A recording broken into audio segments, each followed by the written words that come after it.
হতে পারে, অধিকার দিতে পারি, মানবিক সাহায্য করতে পারি, কিন্তু তাদের সাথে আমাদের বন্ধুত্বের কোনো চুক্তি সম্পর্ক হতে পারে না। পারে? আমরা এগুলো করি। আমরা অতি মানবতাবাদী, অতি উদার, প্রশস্ত হৃদয়ের পরিচয় দিতে যে হিন্দু বৌদ্ধ খ্রিস্টানদের সাথে একই পাতে খাওয়া দাওয়া শুরু করে দিয়েছি। ধ্বংস হয়ে যাবেন। এটা মানবিকতা নয়, এটা হচ্ছে বেকুফি, এটা নির্বুদ্ধিতা। তাদের সাথে সহাবস্থান চলবে, মানবিক সাহায্য করা যাবে, তাদের অধিকার যতটুক ন্যায্য ততটুক দেওয়া যাবে, কিন্তু তাদের সাথে বন্ধুত্বের কোনো সম্পর্ক হতে পারে না। অতএব আপনি ঐক্য চান, সম্প্রীতি চান, বন্ধুত্ব চান, ভ্রাতৃত্ব চান, অবশ্যই তা হতে হবে ঈমান ও ইসলামের ভিত্তিতে, হাবলুল্লাহিল মাতিন, এই কোরআনকে আঁকড়ে ধরে। ঠিক কিনা বলেন? আমার ভাইয়েরা, আমি আরেকটা দৃষ্টান্ত দিচ্ছি।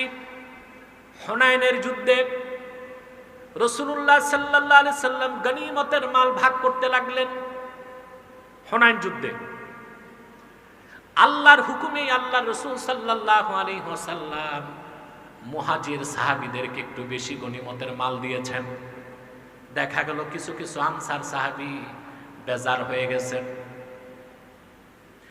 আল্লাহর হাবিব সাল্লাল্লাহু আলাইহি সাল্লাম তখন আনসারদেরকে ডাক দিয়ে বললেন, ইয়া মা'শারাল আনসার, আলাম আজিদকুম দুলালান ফাহাদাকুমুল্লাহু বি ওয়া কুনতুম মুতাফাররিকিনা ফাআল্লাফাকুমুল্লাহু বি ওয়া আলাতান ফাআগনাকুমুল্লাহু বি। হে আনসাররা, তোমরা বেজার কেন হচ্ছ? তোমরা কি পথভ্রষ্ট ছিল না? আমি কি তোমাদেরকে পথভ্রষ্ট পাই নাই? আল্লাহ তাআলা আমার মাধ্যমে তোমাদেরকে হেদায়েত দিয়ে ইসলামের নূর দান করেছেন। আমি কি তোমাদেরকে বিচ্ছিন্ন পাই নাই? তোমাদের মধ্যে আউস এবং খাজরাজ যুদ্ধে লিপ্ত ছিল, সেই বিচ্ছিন্নতা থেকে আল্লাহ তাআলা তোমাদেরকে ঐক্যবদ্ধ করে দিয়েছেন আমার ওসিলায়। সুবহানাল্লাহ বলবেন না? তোমরা ছিলে নিঃস্ব এবং অসহায়, আমার খাতিরে আল্লাহ তোমাদেরকে ধনী করে দিয়েছেন। সমস্ত আনসারগণ তখন সমস্বরে বলে উঠলেন, আল্লাহ ও তার রাসূলের এই কথায় কোনো সন্দেহ নাই।